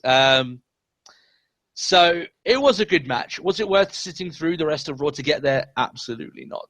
My overall review for this show, Matt, you know, normally I just go with bad shows, I decide to go skip it, but I'm getting a little bit more critical as the days go on. The last episode, I gave a bullshit review, which is the lowest of low here on this show. I am going to do something that I've never done. For 2 weeks, Raw is getting a bullshit rating. This is a bullshit show. There is nothing of note. Tons of dead segments that basically repeated themselves over and over. An absolute waste of time. There is nothing redeeming about this show. It is a bullshit show. Fair enough. And what's even worse, Matt, is that they did this to a Glasgow crowd that would have given them a great response if they'd actually have given them something. Yeah. But as the show went on, there was a glaring lack of anything of note. There was nothing interesting here. Nothing really to really talk about. It's basically it. I was genuinely shocked. The more the match went on, the more I was putting all of my notes into italics for being not worthy to talk about. So, yeah, there you go. Raw. Guys, this is getting bad. It's leading up to Survivor Series. I'm pretty sure they don't have a clue where they're going at the moment. They don't know. The brand split, Matt, was the worst thing to happen on Raw because they were struggling to find ways of filling those 3 hours with a full roster. Now they're stretching out what was already quite thin to begin with to fill out this show, and it's just not working. It's just not. The quality is tanking hard throughout the brand split. So I wonder how we want to genuinely know that SmackDown's doing well. What about SmackDown? Tell us what happened on SmackDown this week. SmackDown was pretty good. I seem to have enjoyed it more than Raw, but then what's new? I'm already jealous. You know. So what we had. The hell? Sorry, in fact, I was just like, Brother Off just sent me a gif of just Punk shouting about wanting attention. Anyway, I'm so confused right now. Right, SmackDown Live opened up in promos. Yay. Styles comes out. Big cheer for Styles in the Glasgow. He goes on about, it's like, I don't want to hear about your mood. I don't care about your cheers and your boos. I'm in a pissed off state. Like your tweets, I don't care. Like, just shut up, put it all away. And he's going on about how the week previous, Ambrose cheated to get the win. Last week, Ellsworth was banned from ringside. Ellsworth couldn't help himself and came out and cost Styles the match, basically. But he's on about how Ellsworth is an embarrassment, refers to him as a foot. Okay. But he's going about how nobody should ever be flying Ellsworth to Scotland. But he's been told that he's not allowed to make any physical contact with Ambrose because Survivor Series. And because he's captain of Team SmackDown, he wants everyone on the same page. Cool. Corbin's music hits. Corbin does his usual, I'm not fighting for you, I'm just fighting because, I'm Corbin. I'm a lone wolf, right? Yeah, the lights go out and the Wyatt family come out with Orton. Oh, really? Has he dressed up at all? Or is No, he's still sleepless hoodie. And then Ambrose music hits, and he sort of walks down to the ring, turns around, and as much as the whole nobody's flying Ellsworth to Scotland, out comes fucking Ellsworth. Just to interrupt you there for a minute, did you read Booker T's statement on Ellsworth? Because I know that you're not the biggest fan. No, I've heard that it's not positive. No, he's just like you. He's just like he shouldn't be there. Like, I've got guys in my organization with massive skills that could be taking up that slot, and so he's not happy with him at all. But anyway. But he's on about how Ellsworth is Ambrose is like, he's my guest. He hasn't been to Scotland. We've been having a good time. And how can you say no to that face? And Starks just like, just get Ellsworth out of the ring. Yeah. And it almost comes to blows because it's like, oh, if you've got a problem with Ellsworth, you've got a problem with Dean Ambrose, sort of thing. And then Starks is just like, oh, really? You're quite outnumbered here. At that point, he's almost hinting that Corbin should beat up Ambrose, and Corbin just runs away. Oh, really? Yeah. He's a lone wolf. Because I don't fight for you, and he just rolls out of the ring and pisses off. Shane comes down. Shane. Mm-hmm. Big pop for Shane. Yeah, he hasn't been around that much, has he, really? No. It gives them the whole, if they want to prove they're the best in the business, they've got to defeat Raw. Only way to do that, United, same page, usual stuff. Mm-hmm. And Ellsworth whispers something to Shane. And he's like, that's a really good idea. I like it. And I don't like it. Ellsworth is the official mascot of Team SmackDown. Oh, okay. God. You're not pleased. I can hear that from here. Not pleased. But there will be a match later on tonight, which will be the Wyatts with Orton versus Ambrose, Corbin, and Ellsworth. Cut to commercial, backstage. Corbin's walking around, and Shane's just like, yeah, I don't know if you've heard about this match, sort of thing. And Corbin's like, fuck off. I'm not getting involved. I don't need a fight for you. Like, he's implying that Shane McMahon needs Corbin more than Corbin needs him, which is a bit weird. Considering Corbin's under contract to wrestle. For Shane McMahon. Yeah, it's a bit odd, isn't it? Yeah. But Shane's like, fine, you're not going to be in a match, but you'll have a match against Kalisto, who's returning since he hasn't been seen since Corbin beat him up. Nah, he ran away, man. He's too scared to do promos. That's probably it. Yeah, he's too scared. He ran away from his last promo, so that makes me laugh. I know, so terrible. Oh man, we go for our awards section. That's a front runner for worst segment. Just gold. That's something special. I'm almost impressed how bad that was. But anyway, carry on.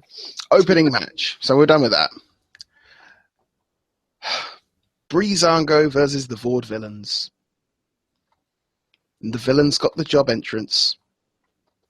Breezango comes out in their, they've come out in kilts and these like fashion police vests. It's really quite bizarre.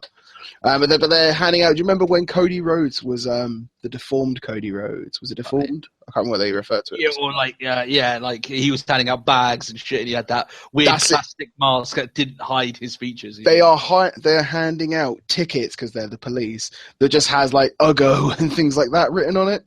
You're just handing it out to people in the crowd. I like that. I actually like it. Yeah.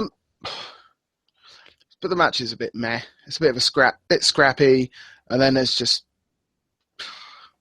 a bit scrappy, really. Very short match, and Breezango win, and they're in the final spot on Team SmackDown's 10 versus 10 match. 10 versus 10. This is what I was going to get to, and I don't fucking like that. That's 10 versus 10 as an elimination match. Would you not rather it be done gauntlet style? So you'd have two teams come out. Whoever wins, then the next team of that brand comes out. So you'd have like Shining Stars versus Breezango. If Breezango lose, then the Hype Bros go out next. They beat Shining Stars. Out comes Enzo Cass.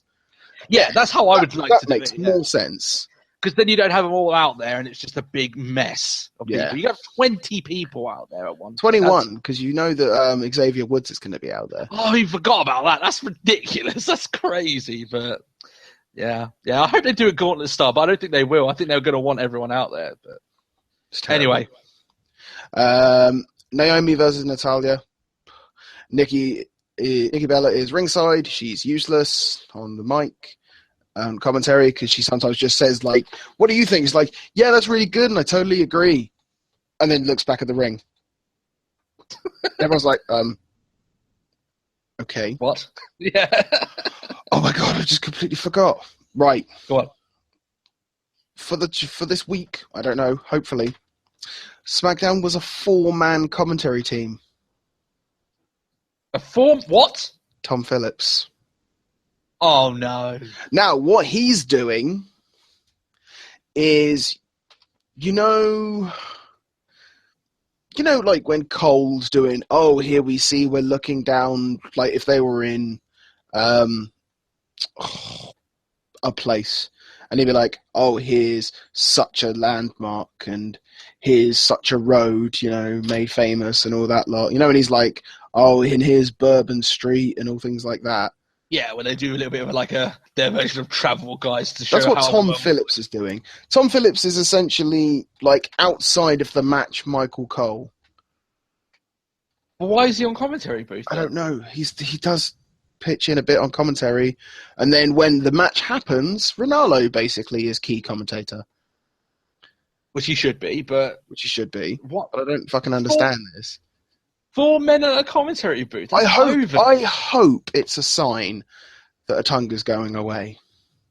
You reckon? But to replace him with Todd Phillips, though, I think that Tom Phillips is going to be an upgrade. No, he would be. He would be an upgrade from Atunga. I don't know, though. He's not that good, is he, Tom Phillips? Atunga's not that good. Oh, yeah. At least Tom Phillips acts like he has some sort of passion. Yeah.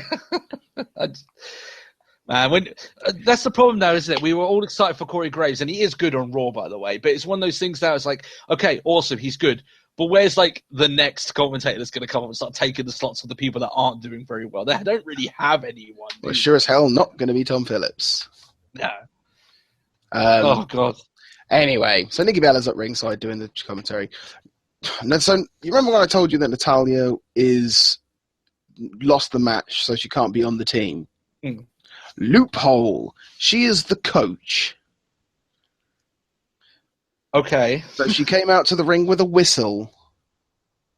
I imagine that was as obnoxious as I can imagine, as I can expect it to be. Yeah. Match is okay. Carmella comes out to ringside, gets in Nikki's face, because even though they're on the same team for the women's match, it doesn't matter. Natalya gets between them, tries to blow the whistle, and guess what? Natalya can't blow a fucking whistle. What?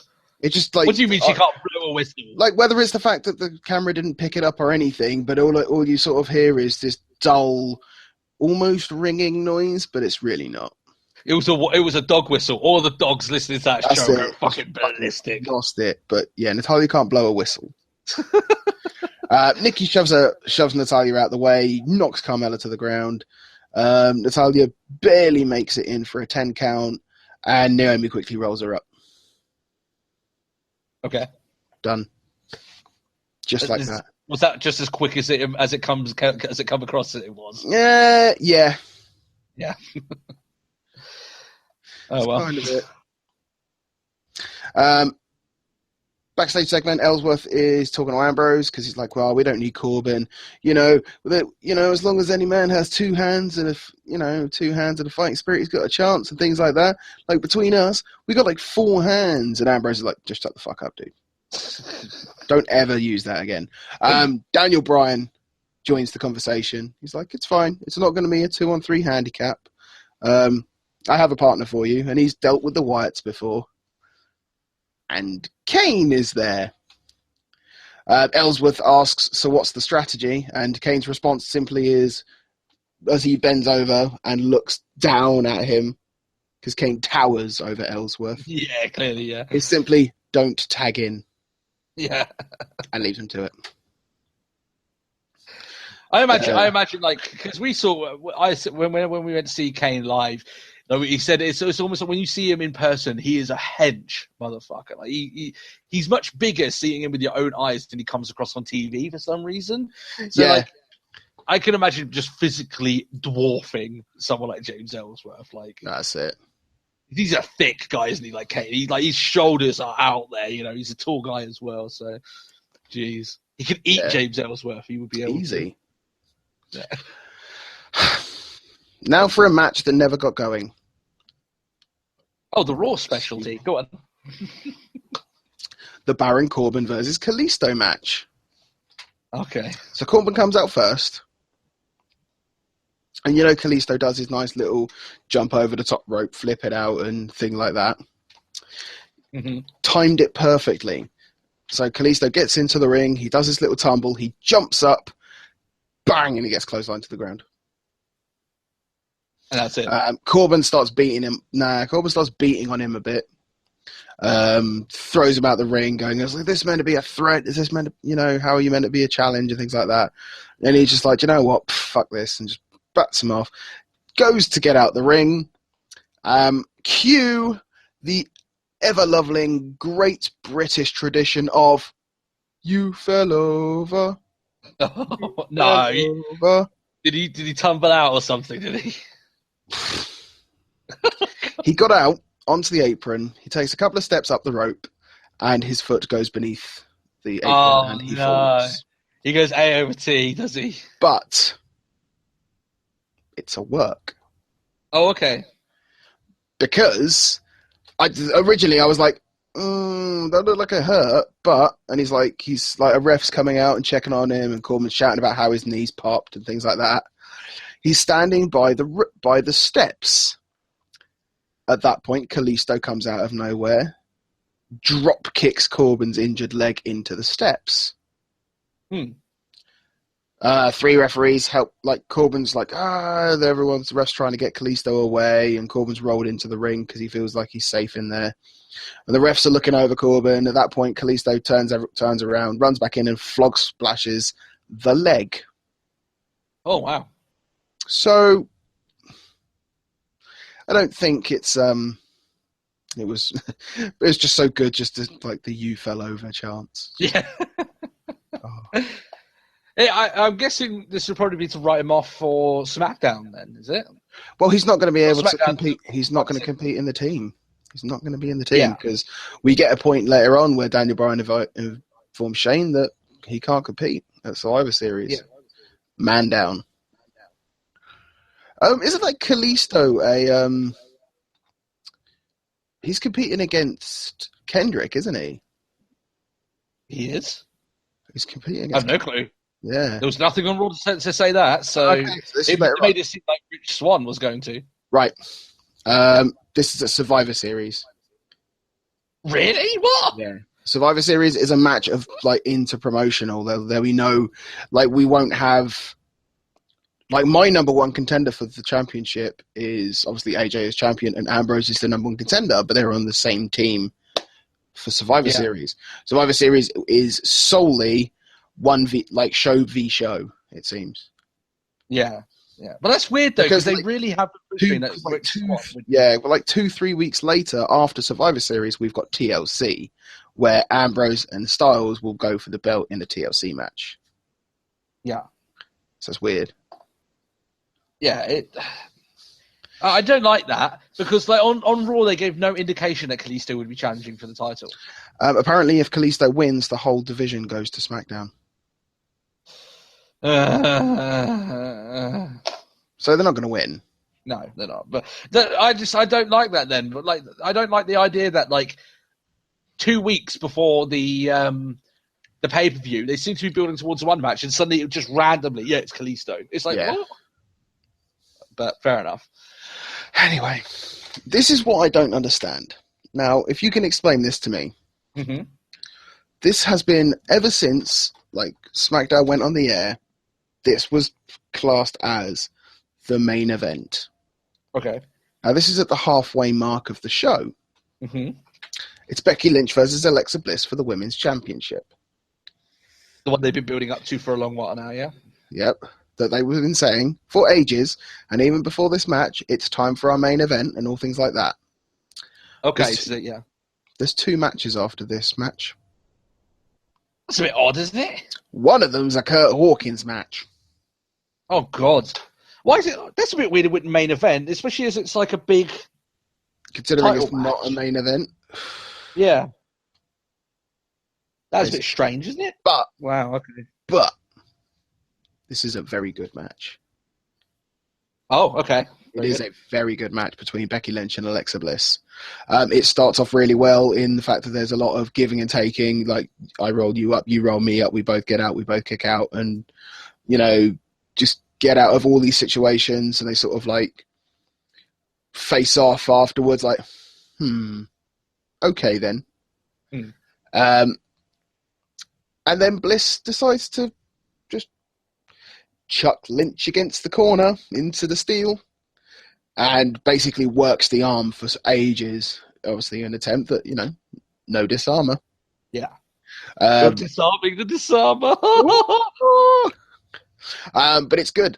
Short arm scissors, just wrapping the arm around the rope and everything. It's great. It's good stuff. There's even a power bomb, like where Bliss has Becky in the short arm scissor, and they hold the whole powering out thing. Yeah, like Becky powers out with on Bliss from the short arm scissors into the power bomb. Like Becky's fighting back, and they all just real toing and throwing stuff. I really missed Alexa Bliss's, like, when she does like the back flip somersault into the knees. Oh yes, I remember that from NXT. So it's been a while since I've seen that, and it's like, that's good. There was only one little fuck up in this. Okay. They recovered it perfectly. Bliss is on the top corner. Becky goes up. It was going to be a tornado DDT. But Bliss falls off. It doesn't happen. But Becky's stayed close enough and almost made it look like she pulled her off. Oh, okay. So they made it look like it was recovered. part of the match sort of thing. Yep. To which Bliss turned around. So they were back into the center of the ring. Couple of strikes on the back. DDT. Yeah. And it's like, And obviously commentary covered it pretty well. Yeah. I find Ronaldo's normally quite quick off the mark to cover up stuff like that as well. The one thing I actually quite like about this match, though, is the finish. You tell. The referee didn't see a foot on the rope. Okay. So I'm like, oh. So there's a roll-up by Becky, reversal from Alexa. Becky Lynch applies the armbar. There's a point where like Bliss has like pretty much got the ropes, drags her away, and Alexa Bliss has her foot on the bottom rope. Yeah. At the same time she's tapping. Referee didn't see it. So they called the match. It's a bit of a fuck finish, but this match was good enough that I'm like, do you know what? That's okay, sort of thing. Yeah. I could watch it again. Yeah. And clearly they're getting this match out of the way so they could do it again after Survivor Series. Yeah. One question to you. Is this the best Alexa Bliss match you've watched? Yes. Oh, wow. Yeah, I don't even have to consider that. Yes. Good stuff then. Good stuff. Do you think she's improving? Yes. 100%. That's all good stuff to me. That's it. Definite improvement in Alexa Bliss. Originally, because we were a bit, is she ready to come up from NXT? Like, she's good, but yeah, no, she's definitely sort of holding her own as a main event talent. Right, this is where we had the backstage segment between Shane and Daniel Bryan. Miz and Maurice comes in. Miz cannot talk. He's so pissed off, as Maurice put it, that Ziggler is facing Sami Zayn. Mm-hmm. He's like, oh, but if he loses, like, how will, my husband compete for the belt? He's like, well, how about next week you get your chance? 900th episode, we're going to get an IC title match. Yeah. Fair enough. Which he's definitely not winning because they've already... Yeah. But this is where they go into the details that Daniel Bryan explains they've had a deal with Raw. Mentions that also if Kalisto wins the Cruiserweight Division match, the Cruiserweight belt, the Cruiserweight Division comes to SmackDown. Okay, maybe this is them clearing up a little bit, but obviously on Raw I just didn't hear that. Maybe I don't know, but still. I'll take it. You'll probably get that on Monday because to be honest, tomorrow. Yeah, today when we release it. Yeah. Anyway. Kurt Hawkins gets the job entrance. I'm so glad. You don't like this guy, do you? I'm so glad for the Kurt Hawkins job entrance because I don't have to hear more bloody Chuck Norris quotes butchered. He's just not happy, obviously, because Apollo Crews ruined his in-ring debut. Mm-hmm. They're doing a fandango on him. No, they generally had the match this time. Oh, okay. Hawkins wins with an Oklahoma roll, and I'm going to leave it at that. It's not a match worth watching. On Apollo Crews? Yeah. God, they must think really low of Apollo Crews. He's dropping to Kurt Hawkins. Mm-hmm. Wow. Jesus, has Crews fallen a bit since his time, has he not? Considering I labelled this guy as a potential WWE champion down the line. In the future, there are bright things. Currently, those bright things are the spotlights that are looking down on him as he's getting pinned. But Kurt Hawkins. God. I know. That's basically SmackDown's Jinder Mahal beating him. You know what I mean? Essentially. I wouldn't have minded so much if like Shelton hadn't been injured and it was Shelton Benjamin beating Apollo Crews. But it's Kurt Hawkins, and that sucks. Yeah. Now, for the actual main event, I suppose, considering it's the last match of the card. It's the Wyatts with Orton versus Ambrose, Kane, and Ellsworth. Styles is on commentary for the match. It's okay. It's as you'd expect. It's very simple, very standard, very cookie cutter. The crowd are chanting, "We want Ellsworth," and all that lot. But the entire time, Ellsworth does not get tagged. He doesn't allow it. He basically just stands there. Kane and Ambrose just tag each other in. That's pretty much how it goes, yeah.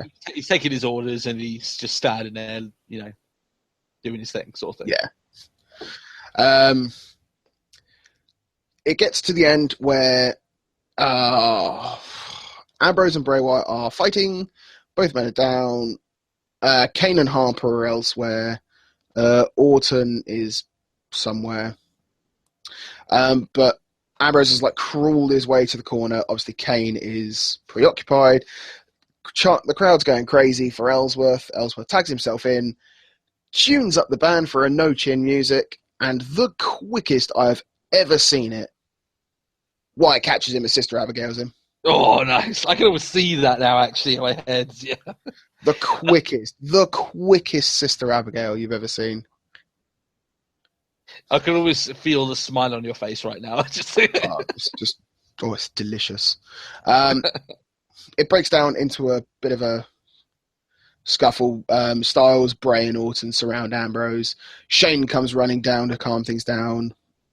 Brian's music hits. He comes out holding the list of the roster to pick their fifth man.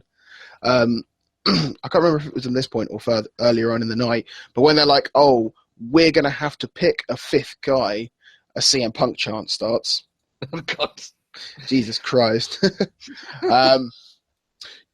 Daniel reminds that his name is on the list, but everyone knows he cannot compete. So, who do you reckon the fifth member of Team SmackDown is? I would like to play your game, but unfortunately I had seen who is the last member. But yeah. I would have get. Funny enough, if you hadn't already wrestled lost, I thought they would have already put Apollo Crews in there. But as he's jobbing to Kurt Hawkins, I'm guessing that avenue is pretty fun. Yeah, that's it. So Shane is with his team, and he's going to be the fifth member. It got quite a mighty yes chant, if I remember. Very mighty yes chant out of it. Yeah. If I didn't answer, Daniel, Brian just asked, "You want to be the fifth member of SmackDown?" And Shane starts with a yes gesture, and then it just explodes, as it generally does. There's still so much love for Daniel Bryan, isn't there? And I think that's one of those there will always be love for. Yeah. But yeah, no, I won't give SmackDown a bullshit review. Doesn't sound like it's worthy. What are you going to give it? The trouble is, if it wasn't for the title match, wasn't for the women's title match, I don't think anyone should bother. I watch it once. It's not offending to watch it once. It's a little bit easier, I think, for SmackDown to get away with a show that doesn't give you as much because it is only 2 hours. You know? Yeah, that's very true. You've got an extra hour, and if there's nothing going on and there's another hour to go, man, that drags on you hard. Yeah. Maybe that's why some of my reviews are a lot more negative than yours. I think it's just in general, once I hit that 2 hour mark and I'm ready for the show to be over, there's another hour to come. Yeah. And sometimes that can be very disheartening. You know, it's a marathon you have to watch these bloody shows on. But yeah. So you're giving it a watch it once. Yeah. I'll watch it once. So you know what, it's one of those things that if I get time tomorrow, I might end up watching that Alexa Bliss. It'll be worth it. Yeah, I think that'd be quite good. In which case, Matt, unless you have anything else to cover, that is our show for this week. Yeah. I hope you guys did enjoy it, especially with the week off. I hope you do like it. It's the last time you'll see these graphics and that intro. It's all changing tomorrow. No, tomorrow. Well, it will change as of next week, yeah. So it'll be very interesting. I'm going to be working on some stuff for episode 150. A few little interesting tidbits to go here and there. So maybe some different segments, you know. Let us know who you voted for with the electoral campaigns by myself and Matt earlier on in the show. Apart from that, let's get these plugs out of the way and then we'll let you be. If you'd like to interact with us, the main way of doing so is our Facebook page, facebook.com/letstalkwrestlingpodcast. You can also send us a tweet to our Twitter handle @TalkWrestlePod. You can indeed. You can send us any private messages or audio questions to letstalkwrestlingpodcast@gmail.com. If you'd like to leave us any questions, you can do so through those social media outlets or in the comment section below. And if you're new, you know what you need to do. You need to hit that subscribe button, because I didn't want to say it, but a lot of people said that if you don't hit that subscribe button, you may not be cool. And I don't want that to fall on your shoulders. So you may as well hit it and make sure that you're the coolest cat in town. Okay? So hit that subscribe button, and that way you'll be the Mac Daddy, shall we say. You'll be like Famous B from Lucha Underground, walking about like you own the place. Yeah. You know, I could make you famous. You know? Yeah. Get fame. Get fame. 4, 2, 3, get fame. That's how it works. But you can only do it if you hit the subscribe button. That's the only way it works. So apart from that, I hope you guys have a great week. Sorry for not being around last week, but we have plenty to chat about this week. And we titillated your earlobes, as I spoke about earlier on. We hope you have a great week. We'll catch you next time. Thanks a lot for listening. Bye-bye. Bye. Bye. Bye. Bye. Bye. Bye. Bye.